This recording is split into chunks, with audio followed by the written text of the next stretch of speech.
want to spoil anything in terms of the characters' relationships, but the film's premise is inherently absurd. Walk or die. The contestants struggle to find meaning in their ordeal, clinging to both logic and irrational hope.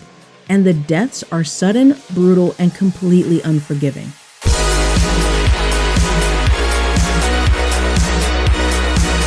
I was in that group of people that did not know what to expect when going into this movie. I knew that it's based on a Stephen King novel, I knew it was dystopian, and that it was going to be brutal. But there was so much more to it. And yeah, maybe I cried twice, but that's not the point. Y'all know I get in my feelings, so let's talk about it.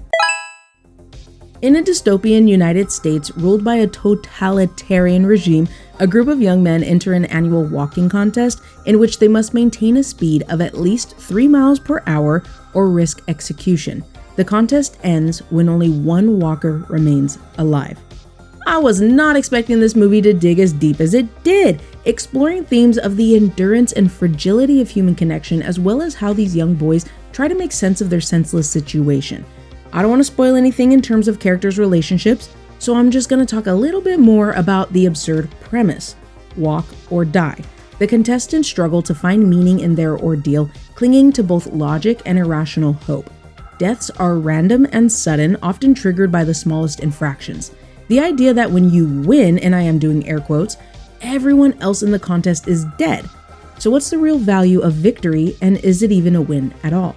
What I really love and connect with is how deeply the movie gets into that human connection. These characters are trapped in this contest and search for understanding, reaching out to each other in the face of cruelty.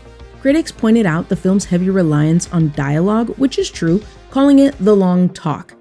That really is it though. In the face of a senseless situation, in the face of death, people come together, they talk and try to find meaning. Cruelty is normalized and the capacity for hope and endurance is tested beyond its breaking point. It's a very bleak examination of the human condition. This is the point in the episode where we talk about triggers. Skimming the surface, I would say language, sexual references, poop, if that bothers you, plus racial tension, bigotry, and the use of homophobic insults, as well as peril and threat throughout. Personally, a lot of this was expected or not surprising. What really surprised me was the philosophical conversations and how effectively the film balanced hopelessness with moments of fragile hope in the characters' relationships. Now for the heavier stuff. For these next triggers, please keep in mind all of this involves teens. I'm doing air quotes, all of the actors are 20 plus except the actor that plays Thomas Curley. Gun violence and death, and it is D, all of the above, brutal, heartbreaking, and graphic.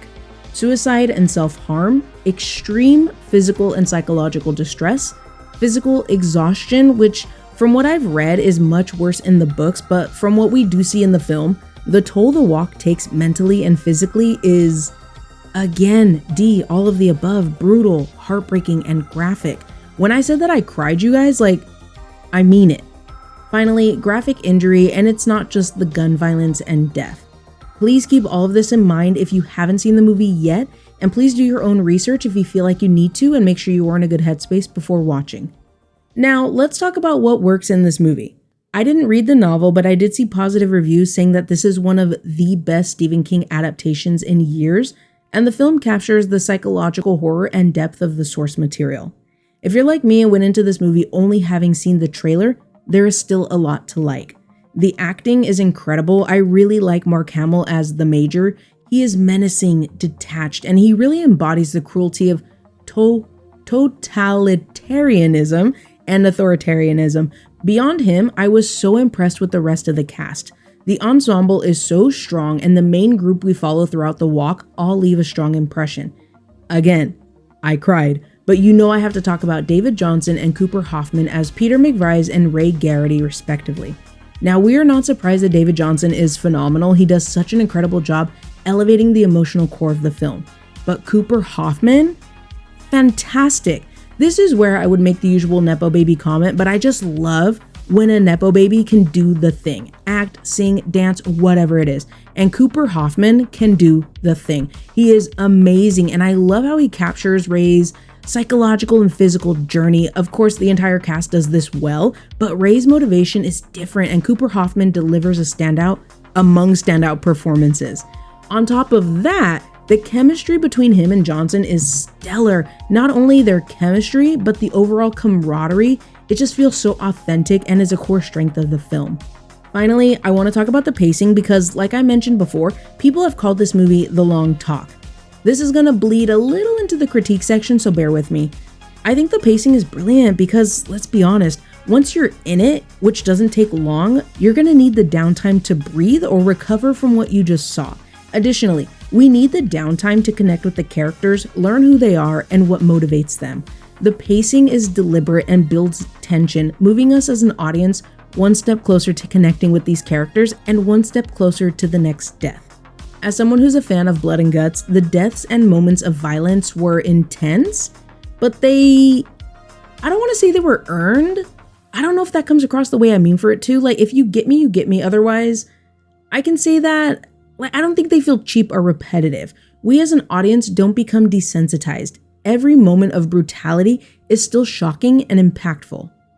On the flip side of that, it can feel monotonous or feel like there are pacing issues. If you want to scratch the surface, they are just walking, talking, and dying. So sure, it can feel slow. There are no cuts to their families or spectators. We literally are following them, for the most part, walking uninterrupted. People have said that the lack of visual variety makes the film feel static and repetitive. I think this is interesting because while we get to see an open road and an open road at night and a small town at night, there is so much variety in the characters, their motivations, and how they handle the long walk. The only thing that I thought was repetitive was the amount of times I was making a face at every single time they showed how many miles they were walking. I was thinking it couldn't be me, especially not in those shoes. Circling back to the long talk comments, critics note that the film spends a lot of time on philosophical conversations and backstories. Others said that the dialogue was, quote, shallow adolescent banter, unquote, and that it lacked substance and narrative drive needed to make these conversations engaging.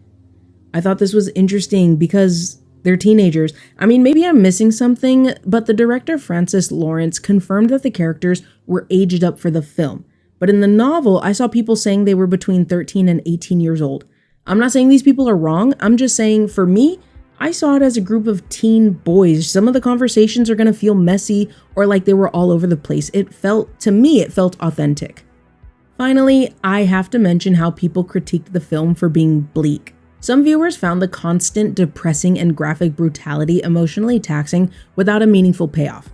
Look, I get that, but I love how bleak this movie is. I was so wrapped up in the characters and their relationships, as well as the critique of look, I don't even know why I put this word in my script so many times.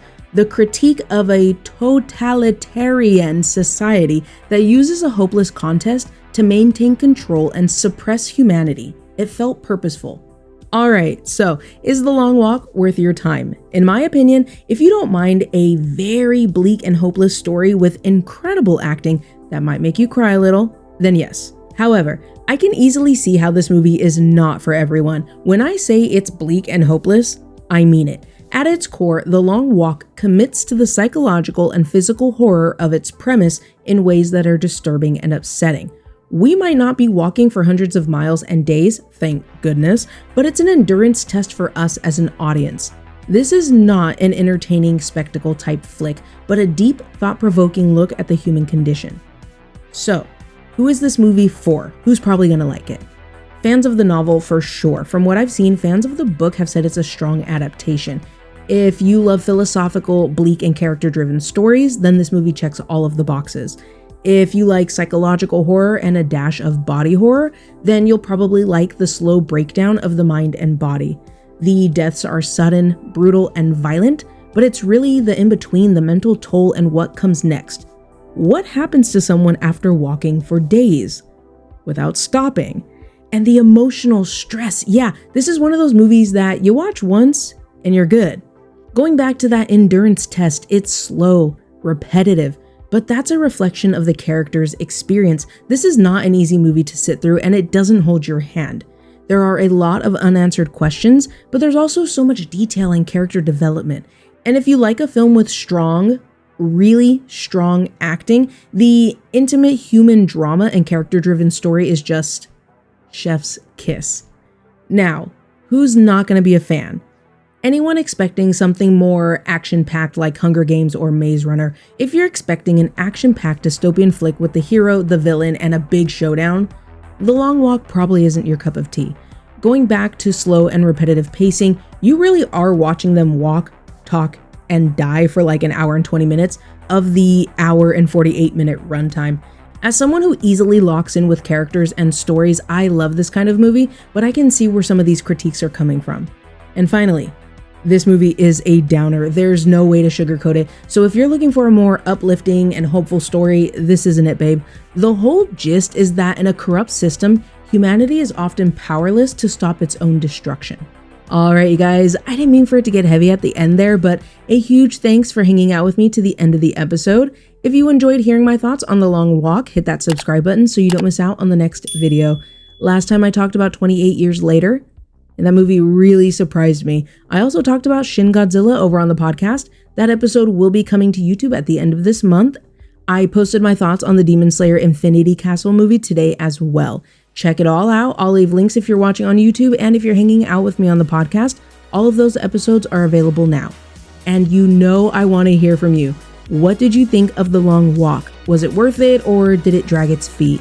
Let me know what you think in the comments, and until next time, spread positivity, be safe, take care of yourself, happy movie watching, and I'll talk to you soon.